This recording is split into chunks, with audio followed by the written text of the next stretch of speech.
Bill Gates বিশ্বের অন্যতম ব্যক্তি, যিনি মাইক্রোসফট প্রতিষ্ঠার পর থেকে আজ পর্যন্ত নানা আলোচনা জন্ম দিয়ে চলেছেন তার নানা কর্মকাণ্ডের মাধ্যমে। এবার তিনি বলেছেন আগামী ২০ বছরের মধ্যে তার সম্পদের ৯৯% দান করে দেবেন।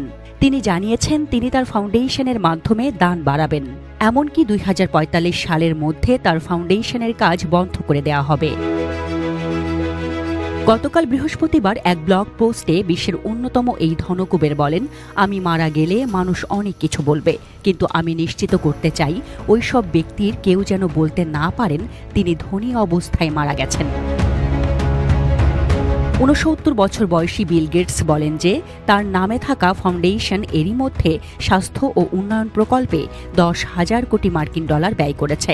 তিনি আশা করছেন আগামী ২ দশকে এই ফাউন্ডেশন আরও $২০,০০০ কোটি খরচ করবে, তবে এটি বাজার ও মুদ্রাস্ফীতির উপর নির্ভর করবে বলেও তিনি জানিয়ে রেখেছেন। বিল গেটস তার ব্লগে ১৮৮৯ সালে লেখা অ্যান্ড্রু কার্নেগির একটি প্রবন্ধ দ্য গসপেল অব ওয়েলথ এর কথা উল্লেখ করেছেন। এই প্রবন্ধে বলা হয়েছে ধনী ব্যক্তিদের দায়িত্ব তাদের সম্পদ সমাজে ফিরিয়ে দেওয়া। গেটস সেখানে কার্নেগির একটি উদ্ধৃতি উল্লেখ করেছেন, যে ব্যক্তি ধনী অবস্থায় মারা যান তিনি মূলত গ্লানি নিয়ে মারা যান।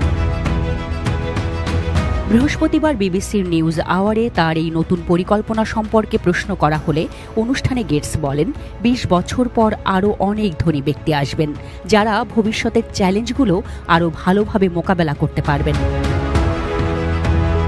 মাইক্রোসফটের প্রতিষ্ঠাতা বিল বলেন, এটা আসলে জরুরি অবস্থার বিষয়। আমরা যদি ফাউন্ডেশনকে স্থায়ী করার চিন্তা না করি তাহলে এখন অনেক বেশি খরচ করতে পারব। আমার মনে হয় এই খরচ আমার মূল্যবোধের সঙ্গে সামঞ্জস্যপূর্ণ হবে। বিশ্বের অন্যতম এই ধনকুবের তার ব্লগ পোস্টে ফাউন্ডেশনের ৩টি মূল লক্ষ্য তুলে ধরেন: মা ও শিশুদের প্রাণঘাতী প্রতিরোধযোগ্য রোগ থেকে মুক্ত করা, ম্যালেরিয়া ও হামের মতো সংক্রামক রোগ নির্মূল করা, কোটি কোটি মানুষকে দারিদ্র্য থেকে মুক্ত করা। বিদেশি সাহায্য কমানোর জন্য গেটস যুক্তরাষ্ট্র, যুক্তরাজ্য ও ফ্রান্সের সমালোচনা করেছেন। ব্লুমবার্গ পত্রিকার তথ্য অনুযায়ী মোট সম্পদের ৯৯% দান করার পরও গেটসের হাতে $১০০ কোটি থেকে যাবে। উল্লেখ্য, মাইক্রোসফটের প্রতিষ্ঠাতা বর্তমানে বিশ্বের ৫ম শীর্ষ ধনী ব্যক্তি। বিল গেটসের ব্লগে একটি টাইমলাইন শেয়ার করা হয়েছে, যেখানে তার বর্তমান সম্পদের চিত্র তুলে ধরা হয়েছে। এতে দেখা যাচ্ছে তার বর্তমান মোট সম্পদের পরিমাণ $১০,০৮০ কোটি। এতে একটি বড় তীর চিহ্ন দিয়ে দেখানো হয়েছে ২০৪৫ সালের মধ্যে এই সম্পদ প্রায় শূন্যে নেমে আসবে।